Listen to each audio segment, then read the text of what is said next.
All right, welcome back, gang. We are here for the second half of our year-end top games list. Although we always do our year-end list at the beginning of the year. Whatever. We're going to a top five. Jack, take it away. Yay. My number 5 is... Actually, hold on. I forget. I need to look at my list. Rip. I forgot. Okay, my number 5 is Hollow Knight.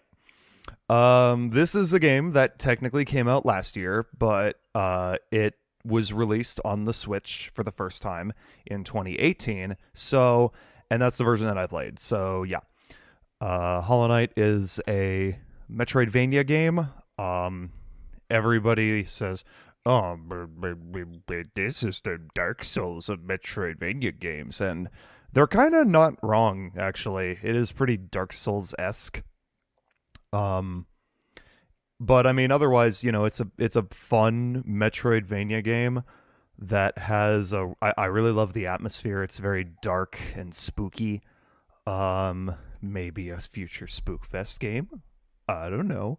Um, it's really challenging and very atmospheric. I said that already. The music is good. Um, it's fun. I don't know. I guess if I had any complaints, the combat is pretty simple. You only really have like one. Well, I mean, I guess you do have a magic attack, but in terms of like your main weapon, it's pretty much just a standard swing the sword until the thing dies. But it's still a fun time, and I recommend it. It's a cheap.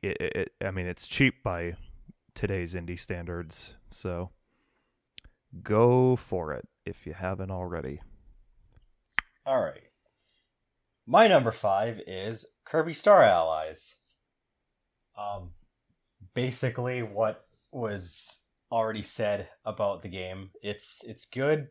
It's fun. I think I didn't like it as much, but basically it grew on me over time because the guest star allies go mode, uh, which is like unlocked after you beat the game. You can like play as like basically any character instead of Kirby in like the first character slot, and it's actually pretty crazy the amount of like little changes that happen here and there based on which character you play as, because they have to change up a few things. But just the variety of characters you can play as in the game as a whole is just really nice. Like I have more fun testing out the different characters than I do the core gameplay, which is basically standard Kirby. Like you go through levels, you hit things, if you're Kirby, you get to eat things and do their powers and stuff like that. And I mean, my my major criticism is that it started off kind of shallow. There wasn't a whole lot of content, but when they added extra characters, it got a lot better. So basically, all I have to say, it's Kirby. It's fun. Oh. Justin, what is your number five? Uh, my number 5 should be no surprise to any is Evanical, which is Oh. guess what? Yeah. Jesus Christ, Justin. Oh my god, another one. What is this game? Actually, go ahead and explain it. Don't answer my question. Well, for one thing, it's the first Alicesoft game on Steam, so there's that. But yes, inevitable. I can't even say the game title. Inevitable apparently is the new name of the game Yes. because it was inevitable. It is actually an RPG, which is Oh. different because these are usually who am I kidding? This is a visual novel, but it has actual 3D graphics somewhat, and like I said, it's an RPG.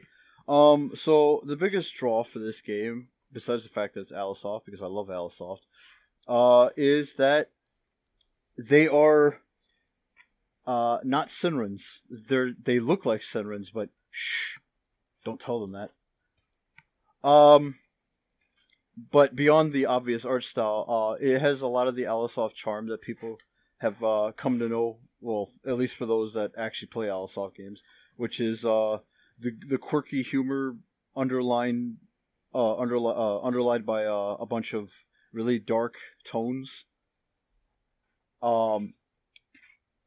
Which I don't know why I have so much. Bleh. I don't know why I have so much. Fuck it, I can't talk today. But you know what? Fuck it. I'm just gonna say I got it because it looked like Senran, and it's actually a really fun game, and it's kind of hard for me to explain because for some reason I can't find the words. So just look up YouTube videos. I don't give a shit. All right, Landon, what is your number 5? My number 5 is Dead Cells. Oh. Okay. Well, this is the game that I thought was going to be your game of the year. Rip you. Rip me. You lose. You lose game of the year. Dead Cells is... there's gonna be a couple of hot trigger words coming your way right now. A roguelike Metroidvania Dark Souls style game. What the God. 2D platformer. What the fuck does any of that mean? So let's break it down. So it is a 2D action platformer where you will go forward a certain amount of distance and then die. And then you will start at the beginning again with basically nothing that you gained, minus some of the abilities that you threw your cells into. Hence the Dark Souls thing, because you collect cells from enemies you kill. Wow. Neat. And then you put those into things so you can either get different starting weapons or have different abilities each time you play the game. There's a random element to it where the first weapons you will see are going to be different. All the level layouts are randomized each time, even though they will have the same names. Now, the Metroid quote-unquote Vania part of it comes from the fact that you will have to collect runes that will let you explore further. And then these runes you can also use in previous areas, so when you die and have to re-explore areas, you can then use them to find alternate paths through the game. So there's all your trigger words quickly explained. The thing I love about it, well, there's multiple reasons I love this game. But one, the art style is fucking gorgeous. 2, combat is very quick.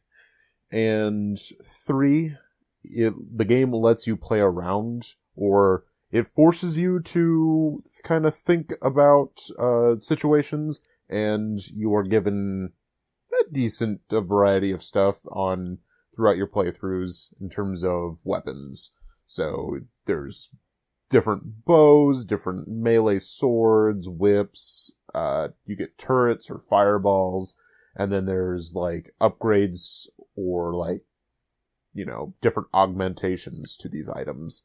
So you might have a bow that freezes, or a crossbow that adds corrosive damage to an enemy, and it wants you to play multiple times. Even though you die, you feel like, oh, just one more run. And that's why I like the game. All right. Dead Cells. You basically just got your 3 minutes too. Ah, Good shut timing. Number 4 is Jack. You're first. My number 4 is Dragon Ball Fighters. Oh wow, yours is way higher on ours. Go ahead. Or to trigger Landon real quick, Dragon Ball Fighters Z. No! So Dragon Ball Fighters is, like they said in the first part, go watch that if you haven't already, is a fighting game developed by Arc System Works, and, I'm a big fan of Arc System Works games. It's, it's a pretty standard 2D fighter with the 3-character team swap that's present in Marvel vs. Capcom. I'm not really like a big fighting game person, so I don't really I don't really get too deep into it. I enjoy the game. I think it's a fun time to play with friends, but otherwise I'm not a huge fighting game person. I said that, I'm repeating myself at this point. But either way, I just kind of like, objectively appreciate this game, like on a technical level. It's a very fun fighting game. It's very easy to pick up and play. I guess that's one thing I'll say. It's easy to pick up and play so that like anyone can just kind of like pick up, who's the top tier character, Bardock, I don't know, and just go blah, blah, blah, blah, blah, and like, put up a decent fight. But it's I mean, there's a good amount of characters. The art style is tremendous, actually really good, like almost 2D looking 3D models, which is like impressive in of itself. It has a very lengthy and in-depth story mode, surprisingly. It's pretty much just doing random battles over and over again in terms of gameplay, but I mean, there's a story there if you want to play it. And I put story. a good, yeah, and an original story too. That's another thing, is it's not just like a retelling of Dragon Ball Z, and it's not just a retelling of Dragon Ball Z, but with your original, the character Do Not Steal placed in. Yeah, I don't know. That's really all I have to say. It's a fun time. It's a very, very well made game, and it's good. All right. Thumbs up. My number 4 is Pokemon Let's Go Fat Fuck, aka Pokemon Let's Go Pikachu, and by Gross. extension Let's Go Eevee. Technically, it is a yellow remake, but I don't care. I'm still going to talk about it. There's a lot of changes that this game does to the regular Pokemon formula, because it's trying to obviously appeal to the Pokemon Go fan base. Hence the Let's Go. But I enjoy it. I remember when it came out, a lot of people were like really like polarized by it. The catching is just like in Let's Go, so you throw the ball, except instead of swiping your phone, you use your Joy-Con. Works pretty good most of the time. The battling is you still do against trainers, and it's very watered down. Like the stats and stuff are put on a very basic level. There's no like tweaking of like IVs and EVs. They're there, well, the IVs anyway, but most of your stats actually just come from like candy that you can get either just like in various ways. Most of the time you're going to get through transferring your Pokemon, but it has a very Gen 1 feel for multiple reasons. One, it's just the first 151, obviously, because it's yellow. And two, the stats, the way they work, it's basically like you can just make every Pokemon just super disgustingly overpowered. It's like, it's not even funny. But it's... I like some of the changes that they made, and I hope that they retain them in future Pokemon games. Like, thank God, no more like random encounters. Like, please keep that in every other Pokemon game, because I like the idea of having Pokemon on the overworld and just being able to interact with them. And I like that Pokemon follow you again, and that it's not just the first Pokemon in your slot. You can actually pick whichever Pokemon in your party. I like that the box is actually just part of your menu, so you don't have to go to a Pokemon Center to swap Pokemon around. I'm not going to complain if they don't put that in the next game, because it is kind of like a quality of life feature to make the game easier. But, I mean, I wouldn't mind if they just kept it like that. My only real complaint is that the menu is not very, like, it's not very good. It's kind of weird interface. It makes trading and battling online kind of tedious, because it's just got, like, a code system with, like, different Pokemon designs that you, like, try to match people up. But, I mean, it's Pokemon, and it fuses some stuff from Go, things that I like, things that I don't like, and yeah, it's fun. I like it. So that's all I'm going to say about that. Justin, you can go ahead. What's your number 4? My number 4 is Spyro Reignited Trilogy.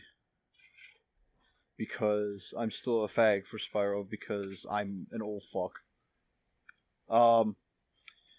And yeah, Spyro plays exactly as I thought it would, which is exactly like I thought Crash would. So, I mean, if you played the original Spyro games, it's basically like playing the same thing, but on a better console. So I'm not saying that's like a detriment or anything, because I think everybody would be up in arms if it was any different. But I'm just saying that the gameplay is pretty similar. I think the only real difference is that um, the shoulder buttons do not turn the camera, because that's, for the stick. And I admit that was a bit of muscle memory, because I did that on instinct. You can actually change that. I think that's a setting where you can change the camera controls to the shoulder buttons if you're feeling really retro. But the game is gorgeous looking. I have to say that, because the new lighting system and just the way the graphics look is amazing. I also have to praise the fact that Spyro now has a character model that doesn't make me throw up my intestines. So, fuck you, Skylanders. And the dragons have a little bit more personality this time around, where they actually, they look different. They are more unique now, instead of most of the dragons basically having the same kind of model, just like maybe. Thank you for releasing me. Thank you, Cloud. It's really the old I almost said Crash. The old Spyro was just kind of alternating dragon models with different voices, but now they actually look unique, so there's that. Not the biggest fan of the way Hunter looks, to be honest, but at least they brought Tom Kenny back. That would have been like a deal breaker for me, because I like his voice as Spyro, and I would have been upset if he didn't come back. But other than that, anything I could say about the trilogy could pretty much be said by anyone who played the original games. So if you played the original games, you already know how this game plays out. So that is pretty much it for me. All right, Landon. What? What's your number 4? My number 4 is a little game called Owlboy. You want to tell us about your number 4? Owlboy is a platforming game that came out this year for things that are not the personal computer system. It came out before for the computer, like PC. But I played it on something that is not a computer, because meh. Is gorgeous graphics. You play as Owlboy, obviously, and you are an apprentice owl who is not very good at being an owl, but that's okay. You make it up by going on this little adventure. So some pirates attack your village that you're supposed to be protecting, and then shit gets real. Shit gets realer. And then shit gets the realist. I don't really want to go into spoiler territory too much with the story, so I'm going to leave it at the pirates get their thing at the very beginning, and then you have to go and try and stop them. For fighting, the major mechanic comes from picking up an ally and using their gun to attack. And you have multiple weapon, so you'll have 3 allies that you can swap between. One of them has a little pea shooter, the other one has a shotgun, and the other one kind of does this it's like a shit. I just had the word.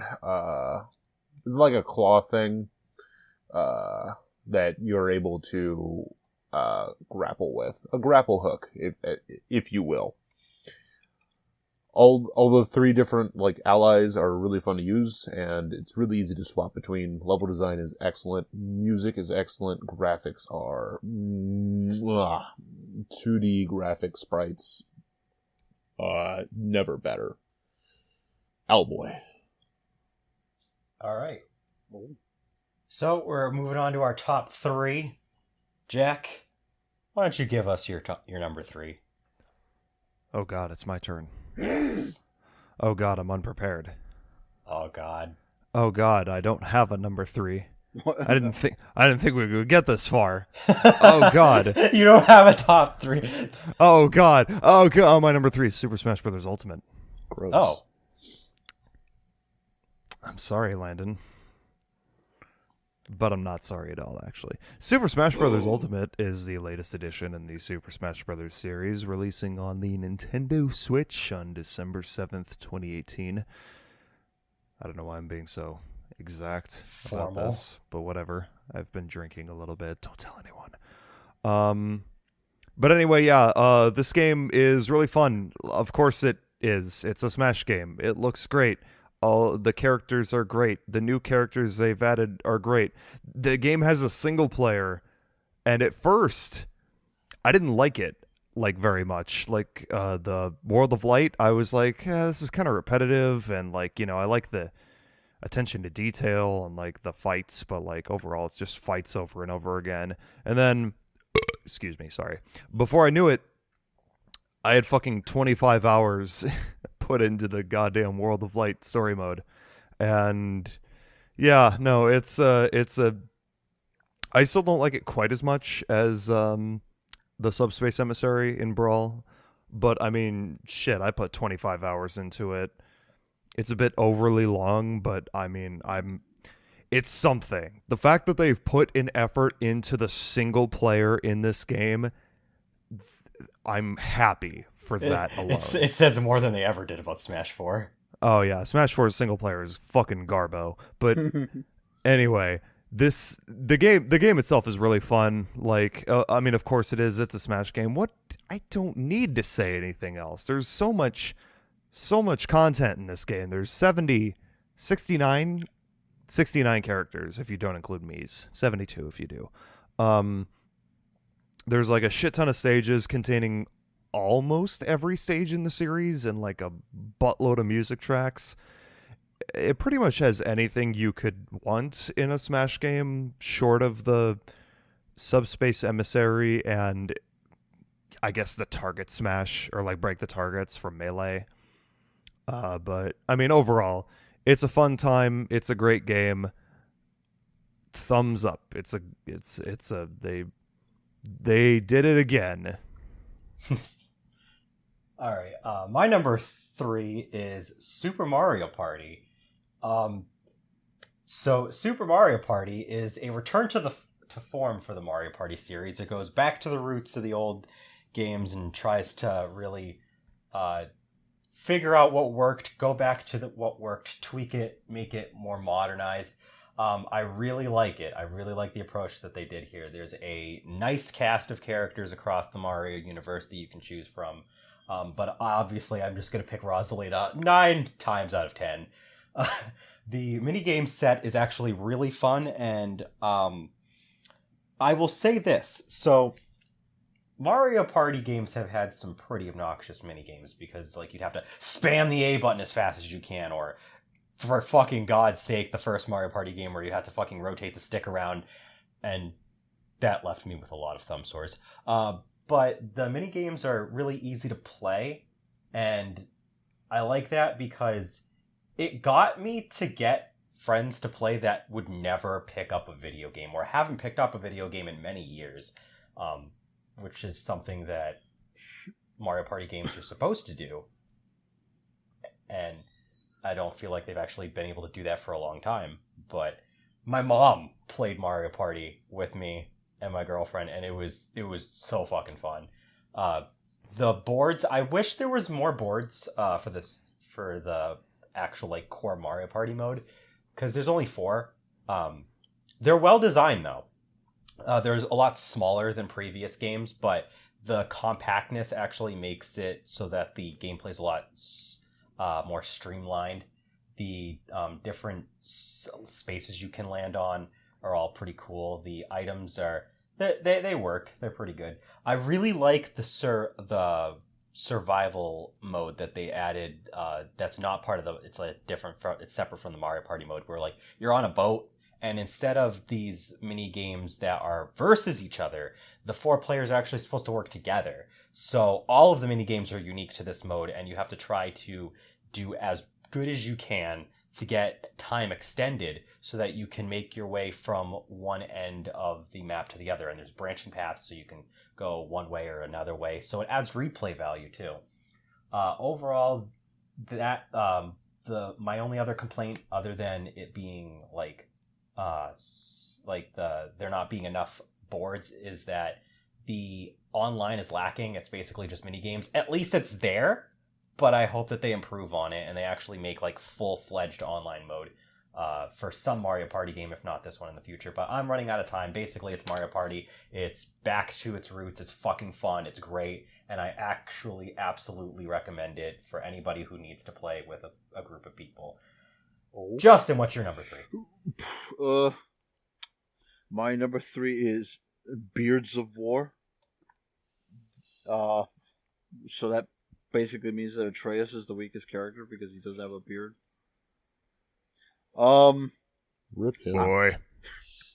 I actually think this game was really good. Like, I wasn't one of the guys that was skeptical about the fact that it was taking a different approach to like the way the camera worked than just the overall combat. How it was definitely toned down because of the fact that like it wasn't really focused. I mean, it still has multiple enemies that try to fucking butt fuck you like every which way. But there's nowhere near the amount of enemies that attack you like in the old God of War series. You would literally be surrounded in like a complete circle. I actually like. I also actually no, I won't say that because that's spoilers. But the combat is actually really fun. Like more fun than I thought it would be. The camera angle actually kind of makes it a little bit more accurate in my opinion because it's like an enemy would be right in front of your face, so you know at all times where your attack is going to hit. And there's a lot of combos for the Leviathan Axe specifically that I really enjoy, and I think the rune system is also pretty fun. It's kind of like making up for the fact that there's no magic meter anymore. Everything's just on a cooldown now. But once you get like the right runes for your kind of playstyle, I feel like those are the runes that you're going to use for the rest of the game. You rarely ever switch unless you actually need to, maybe for a specific enemy. A little disappointed that Kratos has lost his most powerful ability, the ability to double jump, because that would honestly help. But but seriously, this game is really good. I think there are less bosses overall than there was in the old God of War games, but the bosses that they do have, I think, are they're plenty fine. They still have that spectacle. Like God of War was like I think the first series I want to say, like unless I'm forgetting when Shadow of the Colossus came out, of having absolutely gargantuan enemies to fight, and that's still here in this game. So, Santa Monica knows what they're doing with this new God of War series. I have high hopes that any sequels will be just as good as this one. So, yeah. Landon, what's your number 3? My number 3 is Octopath Traveler for the Nintendo Switch. Oh? Why oh? Tell us about Octopath Traveler, Landon. Octopath Traveler is a game where you play as one of 8 characters, and you path. Octo. You're not wrong. Path. So it's an RPG developed by Square Enix, but it's good. Wow. Who would have thought? They could still do that. Wow. Every once in a while, Are they allowed to do that? Apparently, they every once in a while make a good game. Surprisingly, so it was developed for the Nintendo Switch, as I mentioned in the little preface. You can. You play as a group of 8 characters. They sort of band together, although their stories don't necessarily intertwine. But each character has a well-written story that could hold on its own. Like you could just play as Primrose, and you would be satisfied with the entire story. You could play as Ulbrich. And be satisfied. The bosses are the battle system. The battle system's fun. So you are able to break enemies, and when they are broken, do extra damage. And then you can, sort of in a Bravely Default sense, you could use charges to do multiple attacks in a single turn.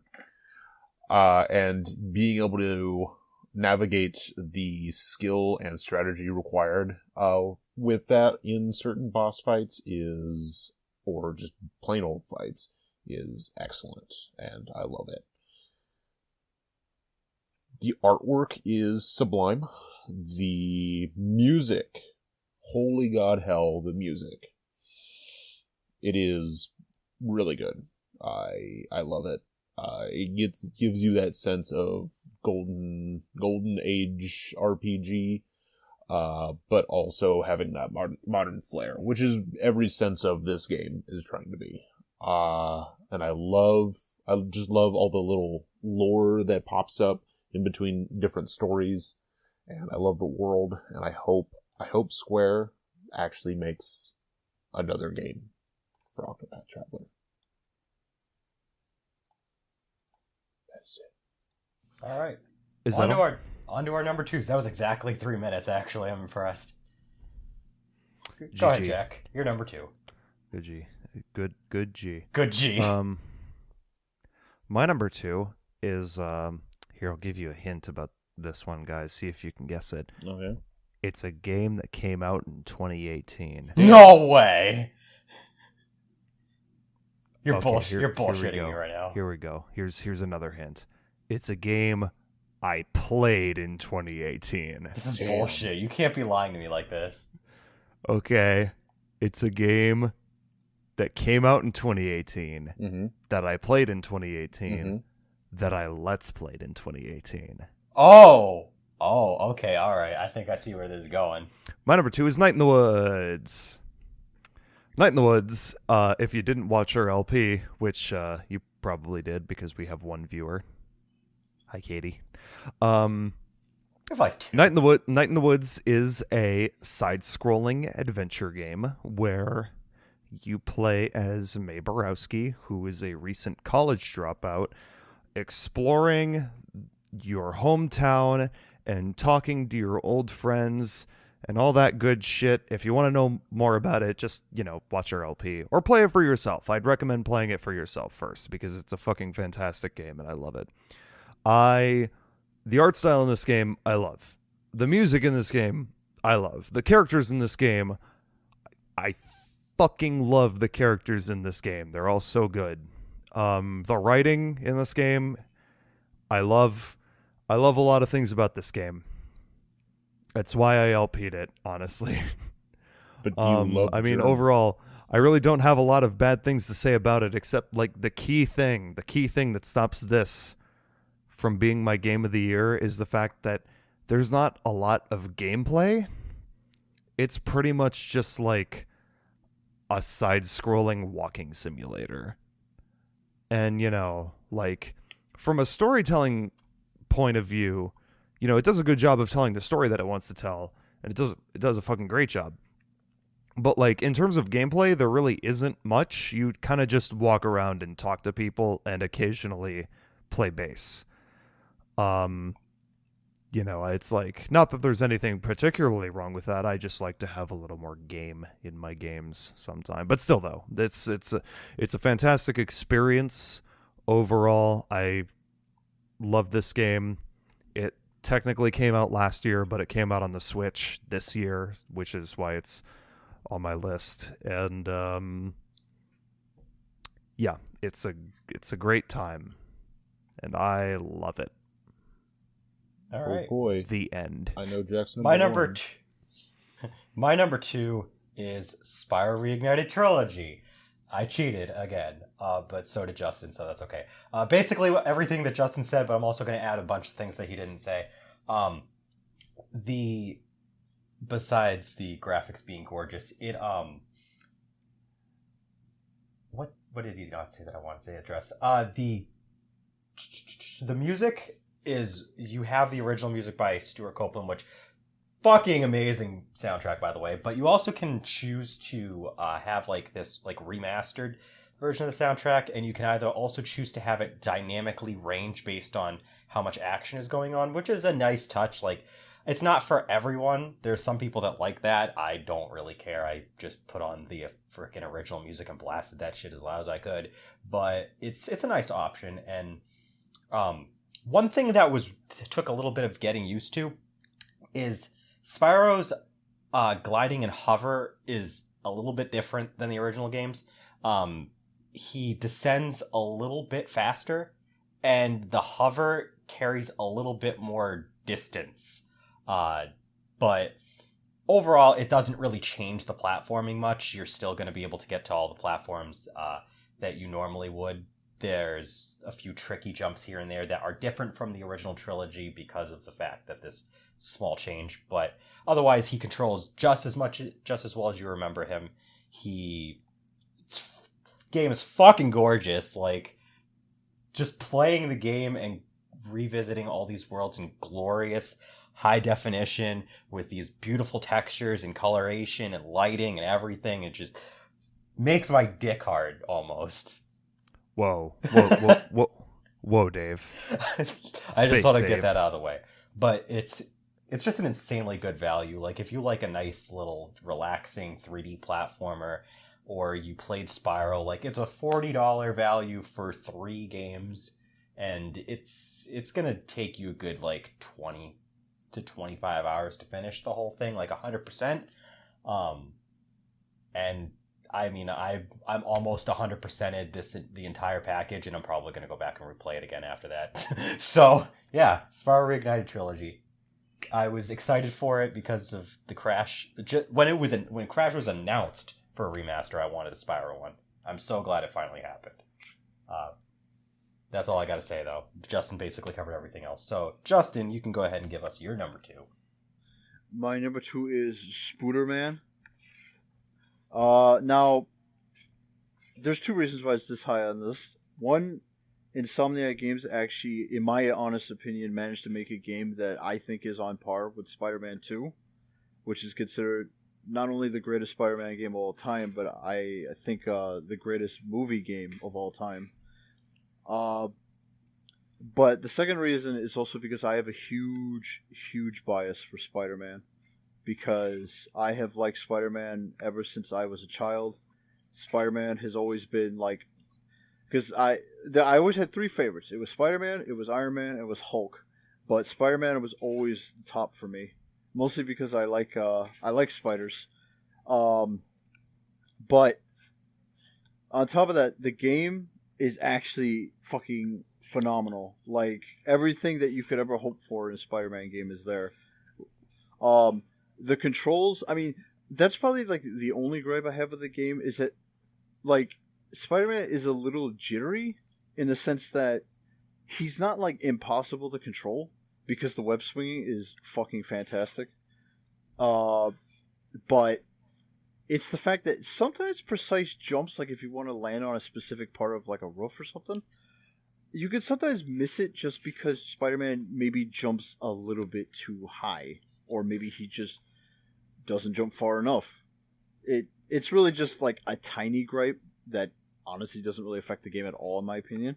But the control is fine, except when you're trying to do like absolutely precise jumps. But that's pretty much why the web zip feature is there, or at least a variation of the web zip. The actual web zip is the same as it was in Spider-Man 2, where you just kind of fling yourself across buildings.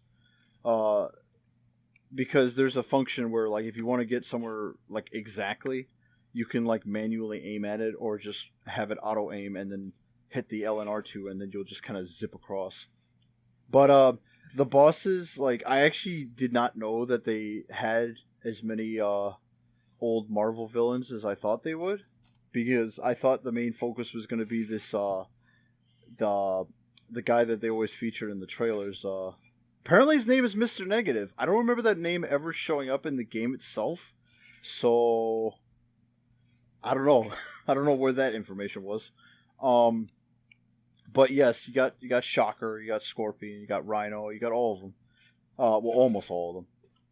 And it's kind of like a weird fusion of like different variations of Spider-Man, of like different like canons.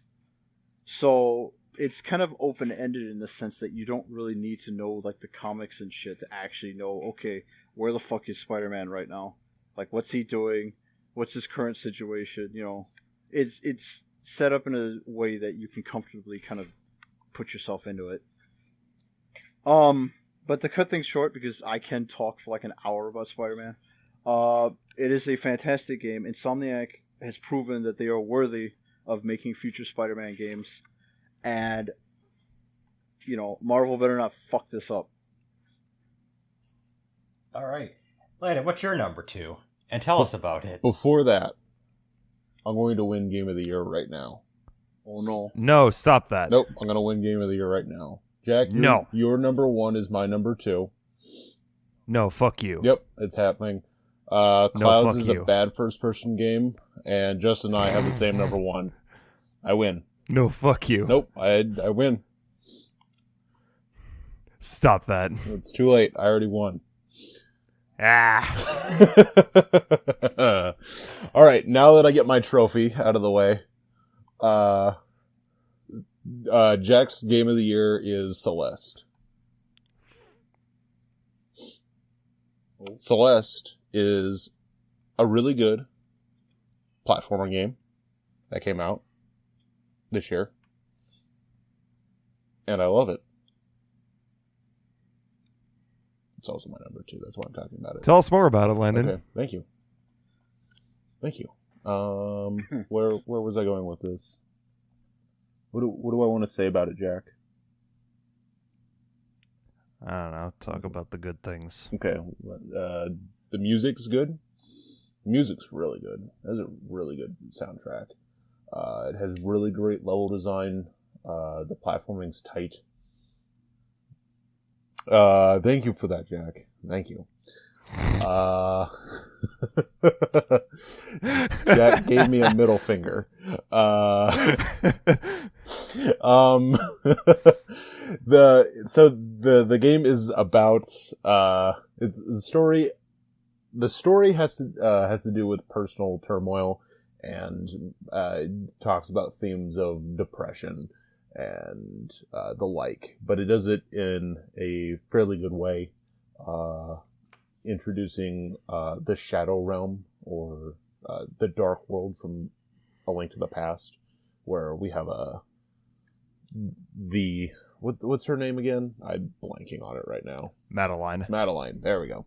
Madeline. We have Dark Madeline. We have Dark Male Madeline. We've got not dark but old Madeline. All show up at some point. His name is Theo. I know his name's Theo. Theo's up. I forgot the ghost's name. Oh yeah, him too. He's dead though. We'll call him Mr. Nesbit. It's not Mr. Nesbit, but that's what we'll call him. Lou, who knows? Who knows? The unnamed ghost. Theo's amazing.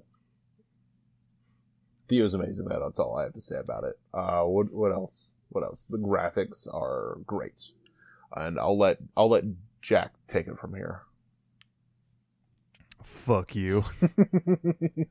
You just had to win Top Games 2018. I always win Top Games 2018. Mr. I always win Top Games 2018. He fucking ruined 2017's list that way too. He was just like, that's yours, that's yours, that's yours. 2016 actually, but yeah. Oh, yeah. 2016. Anyway, yes. I don't even get the opportunity for a fake out. Nope. But my number 1 game of the year is Celeste. Celeste is a 2D platformer. I forget the name of the studio. Hold on, I'm going to Google it real quick. Mark makes games. By that I mean I don't know. Something. Publish. Matt Makes Games. That was the name of it. Matt Makes Games is the name of the studio. Celeste is a 2D platformer that came out very earlier in the year, in January. And it's a fucking fantastic game. I absolutely love it. It's very easy. It's like, I love platformers. I'm the platformer guy of the 4 of us. And it's very easy to just make like a shitty who cares? Well, not shitty, but like, a very mediocre, no one's gonna play it platformer. Celeste is a challenging, interesting, and fun platformer that introduces a very simple yet effective mechanic of the air dash, where you can, after jumping, you can air dash in any direction, and then like later into the game you get 2 air dashes. It's a very simple mechanic, but they integrate it like so well into the level design to make just a very fun and challenging platforming experience. It's got like it's pixel art. It's like a pixel art game, but like the graphics are beautiful. It's a really beautiful looking game despite that. It's the music is amazing. The game deals in terms of story in very heavy themes of depression and social anxiety. It's a very relatable experience. I love the main character. I love Theo. I love all of the other characters that you interact with. I forget the ghost's name. He's very nice. I love him. Mr. Nesbit. Mr. Nesbit. That's his name. Hold on, I'll like scroll the Wikipedia page while I fucking continue to talk about the game. I mean, overall, it's just a really fucking fun experience that I just had so much fun with. It's not very often. Well, I mean, I don't want to say it's not very often, but like, it's not very often that a game like tackles like such a personal,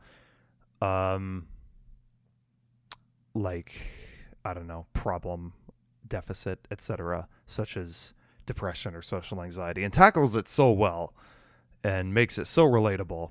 And on top of that, just puts it, onto a fucking great 2D platformer. It's like it's one of the best 2D platformers I've played in quite a while, and it's just a fucking great experience overall. And it's Mr. Oshiro is his name. Yeah, Mr. Nesbit. That's the ghost's name. Yeah, Mr. Nesbit. But yeah, that's pretty much all I have to say. Celeste is a great game. Please go play it. It's worth your money. It's a great time. I love it. All right. My number one, to the surprise of absolutely fucking no one, is Super Smash Bros. Ultimate. Things I like that they changed / added in this game. Single player. There actually is a good one to speak about. The adventure mode is not quite to the level of Subspace Emissary, like Jack said, but it's more or less on par, in my opinion, than as Melee's was. It's not as varied because, like he said, it's basically just fights over and over and over, but they do some really unique things. Some of those unique things piss me off, but a lot of those things are really creative, and you basically really do get to, like, fight characters that didn't make it into the game as other characters. It uses a very similar approach as Dragon Ball FighterZ, where you're basically just fighting evil clones, but they do a unique twist to it, which I really like. The spirits mechanic actually is really fun to tinker around with. I thought I wasn't going to like it because I was like, oh, this is just fucking... But no, it's really neat to play with. New mechanics with gameplay, though, that I like. Directional air dodging is back. Yes. It works really well. I like it. The short hop aerials being like a thing that's mapped to a button. Again, yes, I love it. Just all these little changes. It's faster than Smash 4. It's less floaty. It's really, really just fun. Like, just, it feels so satisfying. Like, even more so than like previous Smash games. Like, it just feels really satisfying to just move characters around. The music is, I mean, it's fucking Smash Brothers. You have like hundreds of tracks that are all really, really great, both just being ripped from games or just remixed entirely. The stage list is just fucking massive. It's not everything, like Jack said, but it's got most of all of the different stages from different games. They kind of leave a few out because of redundancy, but just really great stage list. There's fucking no way you're not going to find a bunch that you like. There's so many characters. Oh my god. I thought that unlocking characters was going to be a chore, but they said they streamlined it, and it still feels super satisfying to unlock all these characters, but at the same time, it's not so daunting, and they give you a bunch of different options. One of those being classic mode, which I did not mention yet. Classic mode, oh my thank fucking god, classic mode just is so much better than it was in the last game. Oh yeah, classic mode, major improvement over Smash 4. Major improvement. In fact, it's definitely one of my favorite classic modes to date, just because of the fact that it's unique per character. It makes you want to play the other characters, because it's like, how does this person's classic mode work? Basically, everything that's been said already by Jack earlier is just totally applicable. It's Smash Brothers. It's fucking great. Just fucking really good time. Fucking buy it and play with your friends and get mad when you don't do really well. But yeah, Super Smash Brothers Ultimate. What's your number one game, Justin? Well, it should be pretty fucking obvious, but it's Valkyria Chronicles 4. Hey, guess what? What? You won't fight about it? You guys want to talk about it together? Yeah. All right, I'll give you guys 6 minutes. Go ahead. So, first of all, you should know that aside from Claude and Raz, you should have no men on your team. This is girls only. Truth. Second of all, Kai has best booty. Second. And Riley has a nice skirt. Also true. That's all you need to say about the game. Yeah. I guess I'd say I actually think my favorite thing about this game is the fact that at some point a blizzard actually rolls in, because that's what they like to advertise, like the snow sections, but we didn't really know exactly how it came about. But the snow sections for actually a lot of the stages end up flipping up the gameplay that the other maps before that just don't have, like putting a strain on your AP, making it so that your line of sight isn't as good as it should be, and the fact that it also added cool features like the fact that snipers can actually fucking shoot back. Thank God. That always pissed me off in the original. Although that also has the side effect of they now have interception fire, which means if a sniper can see you, he can probably shoot you. You want to say something? No, you can continue for now. Okay. I actually do like the fact that, like, well, Landon knows about, like, 2, unless I'm remembering wrong. But 4 also continues what 3 did, where tanks only take 1 CP. So you don't waste as much CP just trying to get your tank in position, which is good. Because I feel like in this game, the Hoffen is more important, because there's just, like, a lot of armored targets that you have to take out. And sometimes you can use the Hoffen as makeshift cover. There's also the Cactus, which is an APC, good for troop transport, which is basically, it's like a less poor man's way of just having a squad mate just kind of run alongside Claude's tank. And then they actually added the SP system from 2 and 3, except it's unlimited this time instead of being a limited resource, which can actually help you win a lot of games simply because it refills AP and allows you to take other party members with you. So a lot of the systems have definitely been taken from other games, but they've kind of been changed up a bit.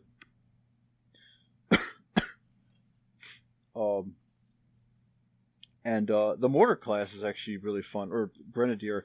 It's a mortar, but they call it Grenadier because it actually adds another layer of the game for the simple fact that they can blind fire technically. You don't actually need line of sight for a Grenadier to hit you.